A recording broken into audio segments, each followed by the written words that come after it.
Okay, I will explain to you how to answer and how to solve this given number 1 and 2. Number 1, 8 raised to 3r squared equals 64. Find the value of r. Next, given number 2, 5 raised to x plus 5 raised to x equals 50. What will be the value of x here? Okay? Okay, number 1, 8 raised to 3r squared equals 64. We're going to find here the value of r. Okay, anong gagawin mo? Okay, tingnan natin ang base natin dito sa kaliwa, which is 8. Then ito, gagawin mo siyang exponential form. Kung magiging base 8 din, mas maganda. Okay, tingnan natin. We have 8, 3r squared equals 64 is equivalent to 8 squared. Okay, para balance na yung ating base. So meaning, we have this one, 8 raised to 3r squared equals 8 squared. Okay, then, bring down the exponents. In left, we have 3r squared equals 2. Nagkaroon na ngayon tayo ng quadratic degree. We have quadratic equation. Okay, then, divide both sides by numerical coefficient of our r squared, which is 3. Then r squared equals 2/3.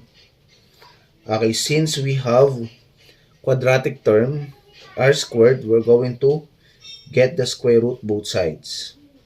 R equals square root of 2/3. If we're going to rationalize this, we're going to distribute first square root of 2 over square root of 3.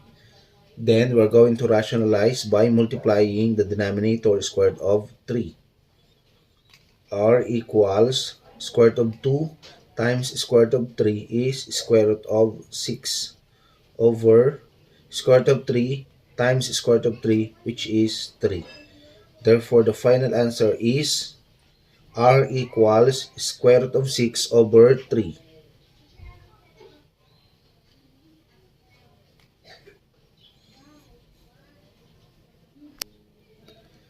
Okay, next, how about given number 2? 5 raised to x plus 5 raised to x equals 50. Okay? As we can see, we have this one.